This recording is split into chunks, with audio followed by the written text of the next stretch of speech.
Francisco Contreras, més conegut com El Niño de Elche, és un artista, podríem dir, en transició permanent.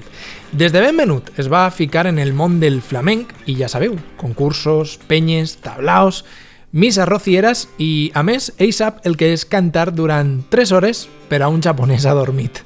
Paco, com li diuen amigues i amics, va ser un cantaor ortodox abans de fugir per la tangent, perquè des d'aleshores va començar des de molt jove a ajuntar-se amb rapers, amb metalers, amb músics d'electrònica, amb rockers i, clar que sí, més d'un purista el va posar en la seva llista negra i encara no li ha tret d'allí.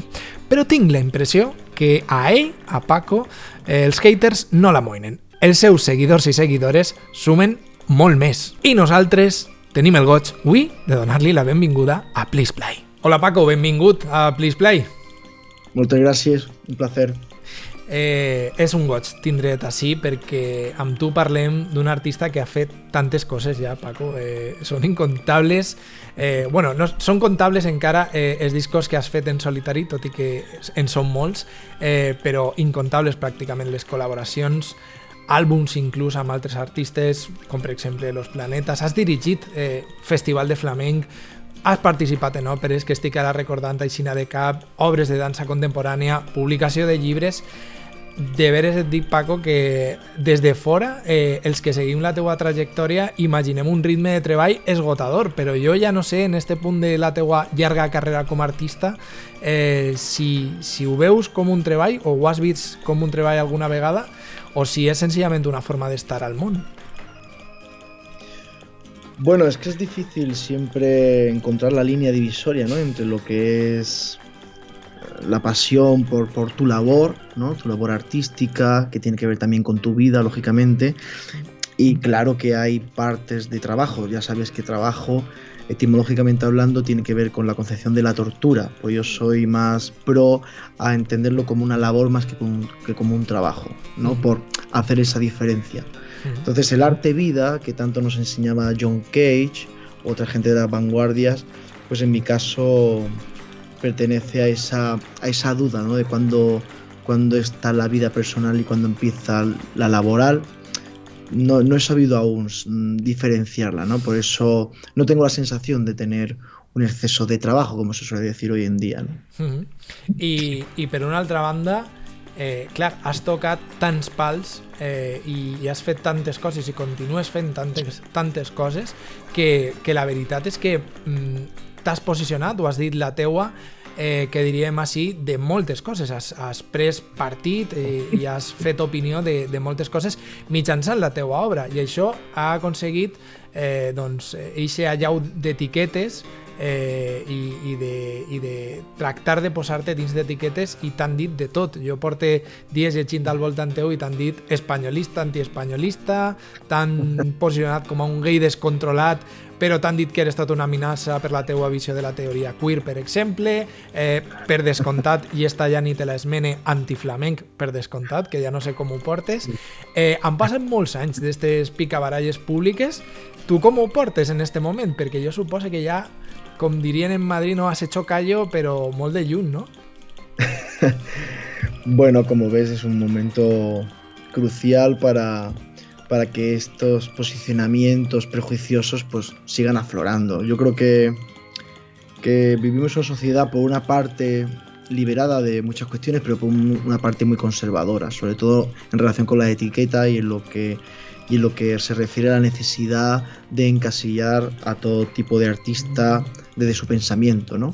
Y yo he sido muy travieso en eso, no, porque mi forma de hacer no es conservadora en ese sentido, ¿no? Y claro, eso lleva a según qué personas, pues claro, a una esquizofrenia pues flagrante, claro, que un día me pueda esa misma persona llamarme ser un rojo de mierda y a la siguiente pues llamarme como un fascista de mierda. Entonces hay una serie de esquizofrenias en relación con esta cosa del encasillar, que propuestas como la mía, pues verdad que la dinamitan un poco, ¿no? Pero yo vengo de una tradición, en cierta forma, que son artistas pues liberados y que entienden las prácticas artísticas no como estéticas ni disciplinas, sino como formas de hacer.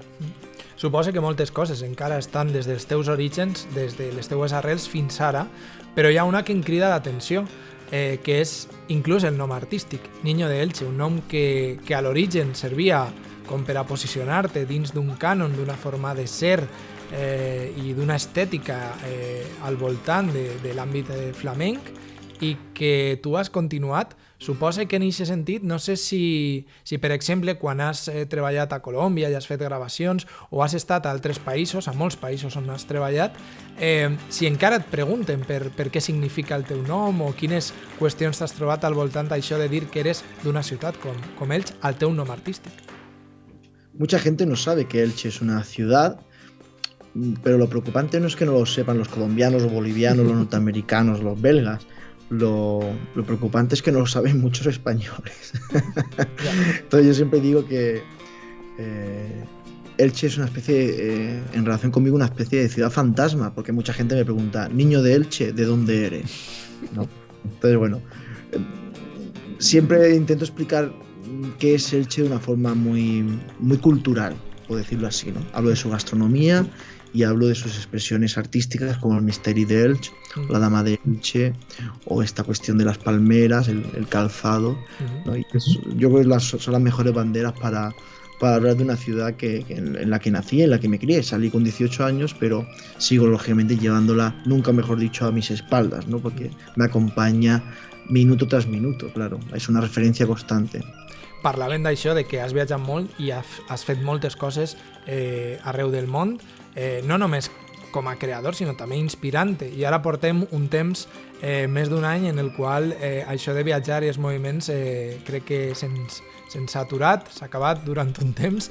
No sé com ho portes en aquest sentit, si trobes molt a faltar eixir i moure't amb aquesta agilitat que tu fas com a artista, o si estàs aprofitant i penses que està sent un moment interessant per a tu creativament.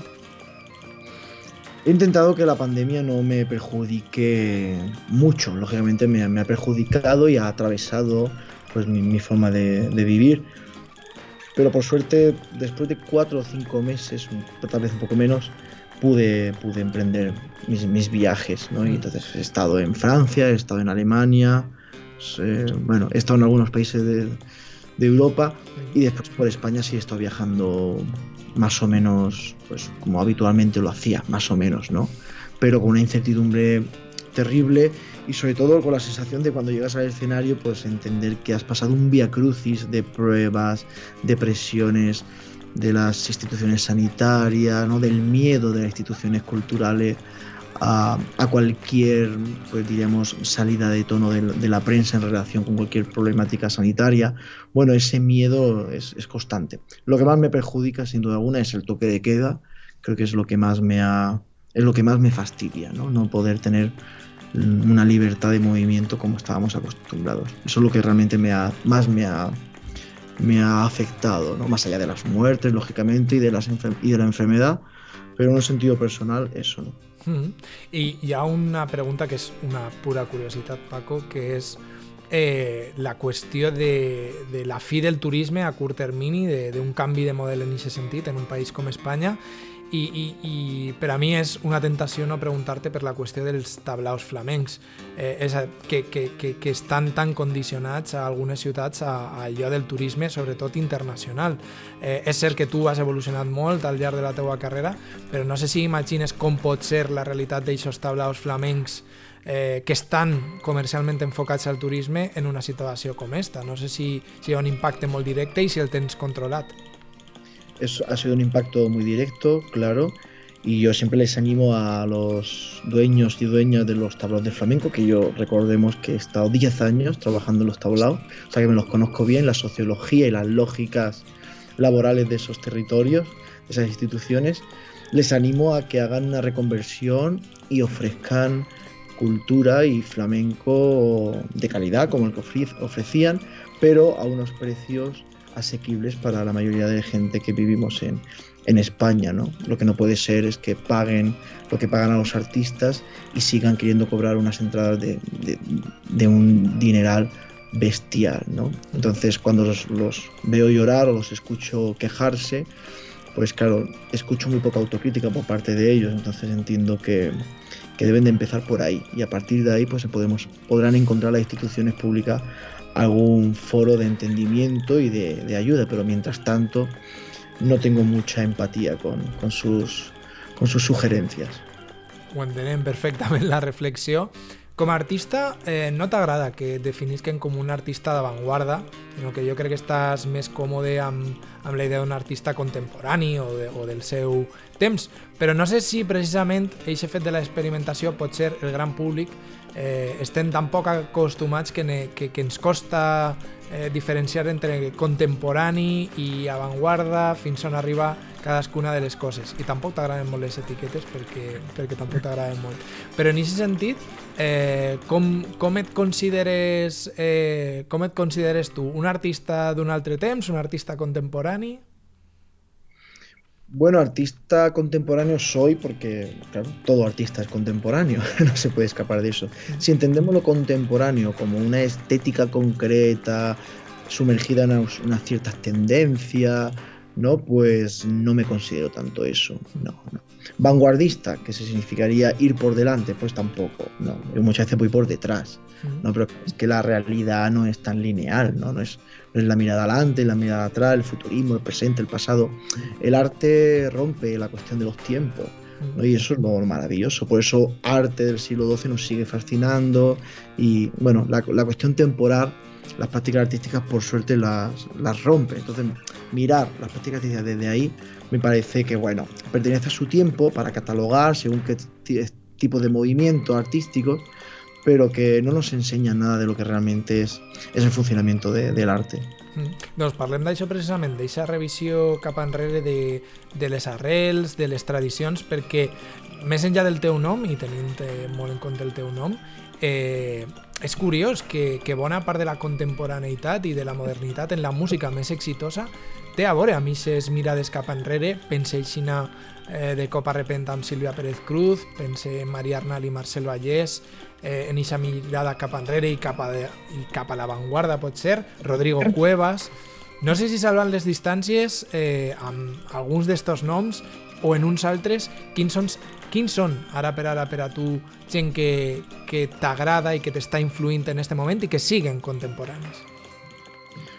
Bueno, lo que apuntas me lleva a una frase de un escritor, un buen amigo mío, Ramón Andrés, que dice: todo lo que escribimos está escrito in memoria. Entonces es una obviedad. Mirar hacia atrás para hacer música, hacer arte es una obviedad. No tendría que ser nada a resaltar, ¿no? Eso por un lado. De los amigos que has nombrado, todos me interesan, lógicamente, y yo creo que les une sobre todo la mirada atrás, como todo artista, como ya he dicho anteriormente, pero les une más una mirada focalizada a lo que hemos entendido por folclore.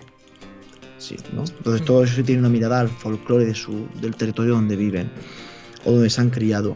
Eso es lo que les une, más allá de una mirada atrás, que como te digo, a todos nos une, ¿no? Y me parecen gente que ha sabido traducir muy bien unas ciertas músicas para que lleguen a un público mayoritario. Eso siempre es positivo y creo que hay que seguir aunando. Es como, yo creo que es una especie como de segunda ola folk, ¿no? Que propone unas ciertas temáticas también políticas y sociales muy a tener en cuenta hoy en día en España, ¿no? I que això li interessa a una discogràfica com per exemple Sony, que jo crec que també és una fita en el sentit de que això estiga dins, diguem, d'alguna manera d'un establishment o d'un mainstream, no sé com ho encaixes tu. En parte, ¿no? Sí, ellos no trabajan con Sony, ninguno de los que has nombrado, pero yo sí trabajo con Sony con un contrato que no es un contrato exclusivo con la discográfica, ni mucho menos, pero sí es verdad que las discográficas hoy en día tienen otra sensibilidad en relación con lo que supone la música. No estamos en los años 90 ni por asomo, ¿no? Y para compararlo, lógicamente, hay que acercarse y hablar con ellos, claro, no tener prejuicios ni miedo, claro, sino todo lo contrario, ¿no? Saber realmente qué se cuece, como de dónde piensan y cuáles son los puntos de unión, y eso es lo que hice yo. Creo que puede servir como ejemplo, pues, de que otras músicas que estaban catalogadas como experimentales, por decirlo así, pues pueden colaborar con una discográfica multinacional como es Sony Music, ¿no? Y eso es un valor de la gente que trabaja en Sony Music, sin duda alguna.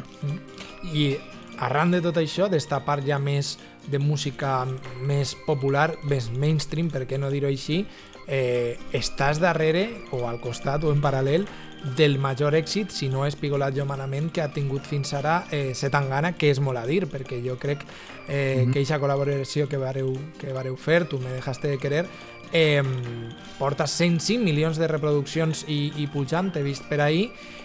Et volia preguntar, com una curiositat també, si quan la vareu gravar, si quan estàveu fent tot aquest procés, ja oloraves que aquest gir d'estil el catapultaria a este punt en el que està ell en la seva carrera.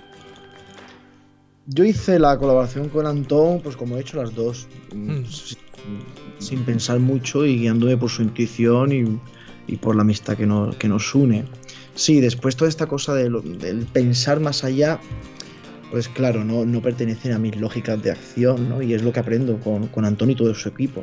La verdad que yo alucino bastante cómo ellos trabajan dentro de esas lógicas que no tienen nada que ver, en cierta forma, con las que yo formo las propuestas artísticas, ¿no? Pero es un territorio más de experimentación para mí y de experiencia que va unido, y a partir de ahí, pues bueno, surgen estas cosas, estos regalos, en cierta forma, porque es un regalo, es muy positivo lo que le ha pasado a Antón y lo que nos ha pasado a nosotros acompañándolo, y bueno, en ese sentido, pues creo que ha aportado mucho y estoy contento, lógicamente, de haber conocido a Antón hace ya unos años y de compartir con él. Si hi ha alguna cosa que també diferencia artistes com ell o com tu, si estiguéreu en el vostre punt més alt de la carrera, als anys 90 o ara, si hi ha una cosa que jo crec que és totalment diferencial és la relació de les xarxes socials i la relació públic-espectador, la relació d'altaveu que teniu sovint per a parlar quasi de qualsevol cosa i tindre com ixa altaveu constant per a expressar-vos, que suposa que té alguna cosa de repte i alguna cosa també d'anar creant imatge i d'anar creant en realitat relat artístic igual que ho feu amb la vostra obra. No sé com et veu, quines etapes reconeixes tu que has passat a les xarxes socials com a artista?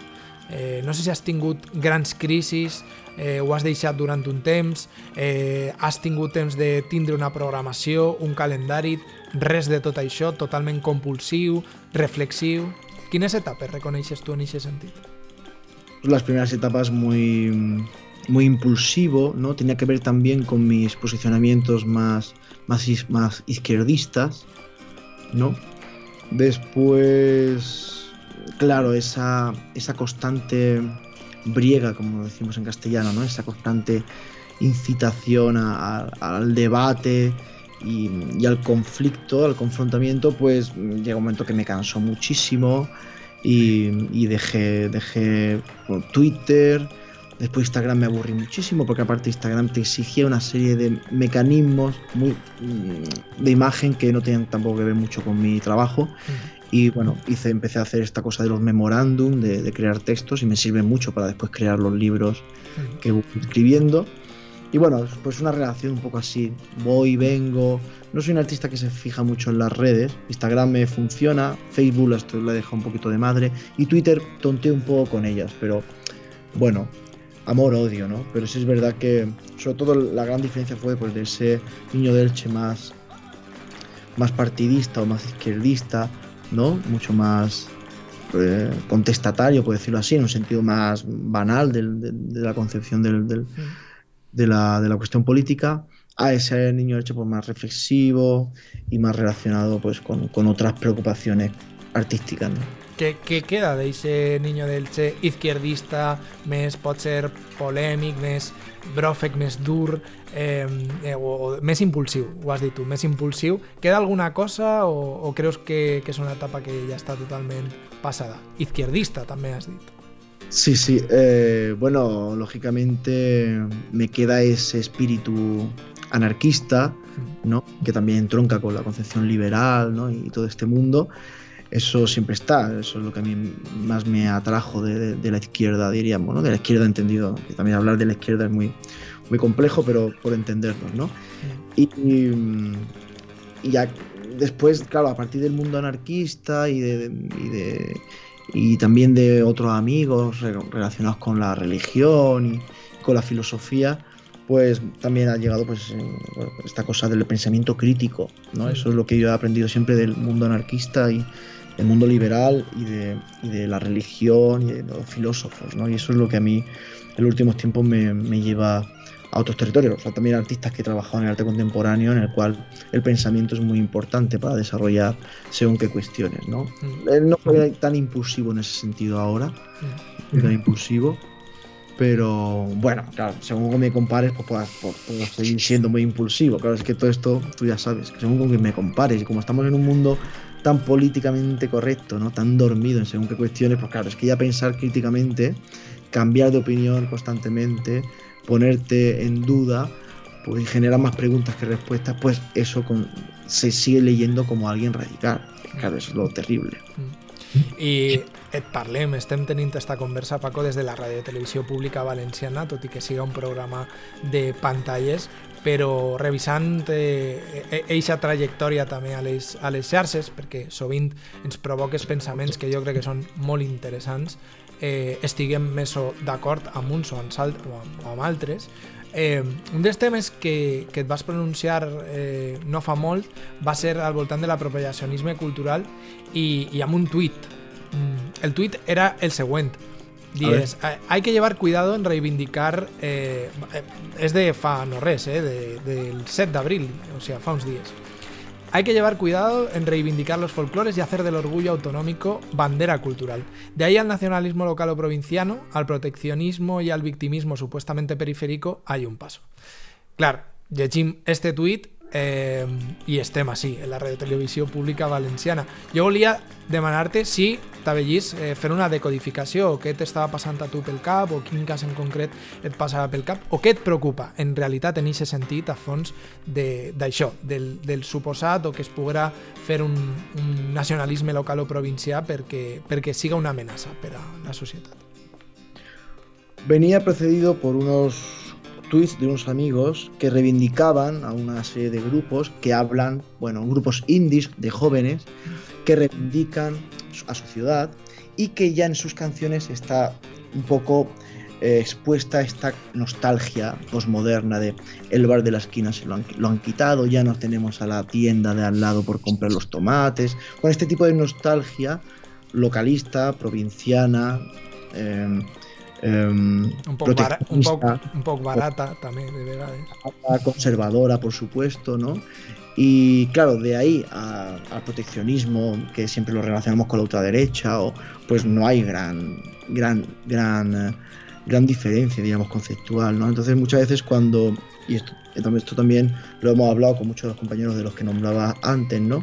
Este levantar el puño en pro de un folclore concreto, o un folclore abierto, o la renovación del folclore y todo eso, hay que llevar mucho cuidado porque eso se puede leer en un código nacionalista que yo no soy partidario. Ya te he dicho que vengo de un mundo anarquista y liberales, por lo tanto, claro, las concepciones nacionalistas en un sentido más territorial no son de mi cuerda, sí en un sentido cultural, però no territorial. Doncs per últim, et parlem d'un tret cultural que de tant en tant està al llarg de la teua trajectòria. Per exemple, sabem que vas participar en un congrés gastronòmic al costat del xef Andoni Luis Aduriz. Abans, quan has parlat d'ells, has dit de vegades, quan parle d'ells, dic alguna cosa també que tingui a veure amb la gastronomia. Jo et volia preguntar, per què et sembla tan interessant i no sé si tan oblidada en un sentit des de la crítica cultural o des de la mirada cultural, si vols dir-ho així, la gastronomía, y que a tu entenc que t'estimula molt, inclús t'interesa molt, ¿no? Culturalmente. Sí, me interesa muchísimo porque estamos hablando de las cosas de comer, ¿no? Con todo lo que eso conlleva. Claro, para mí la gastronomía yo creo que es una de las experiencias, ¿no? Y de los fenómenos culturales que más habitan, más concepciones culturales y artísticas pueden habitar.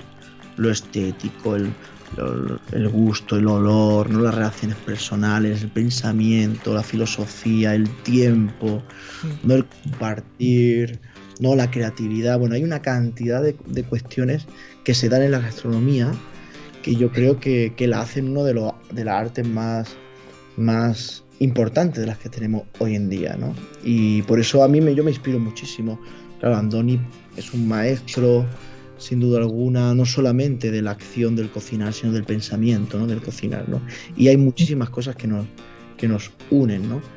Y creo que es una cuestión siempre a reivindicar, porque un plato de comida o un pan o una mesa nos puede hablar de siglos, de una humanidad o de un pueblo o de una forma de relacionarse, ¿no? Por eso el sonido también que conlleva todo eso. Creo que ahí hay un mundo que hay que seguir reivindicando, sin duda alguna. Nosaltres a Please Play diem que no hi ha res més contemporani que sopar bollit, no? Perquè és vegà, és super accessible. Uno de mis platos favoritos. Tengo un texto en Instagram sobre el bollit y aparte en el nuevo libro de poesía hay un texto sobre el bollit. Doncs precisament per això et volia demanar, ja que has parlat, no sabem si al restaurant Andoni Luis Aduriz, però una experiència o un mos o un plat que recordes com una experiència un poc mística, anem a dir, transcendental. Alguna que et vinga al cap així sense pensar molt i digues, en este moment, aquell mosset...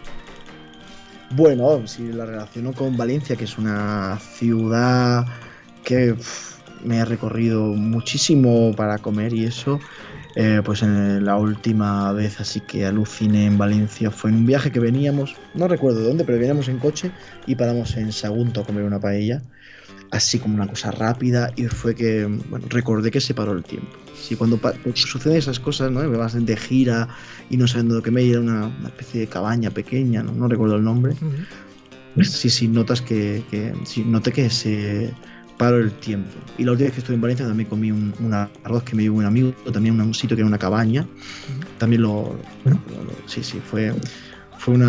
son experiencias que no solamente tienen que ver con el plato en sí, sino con quien te acompaña, el suceso, ¿no? Y en el momento que sucede, ¿no? Y sí.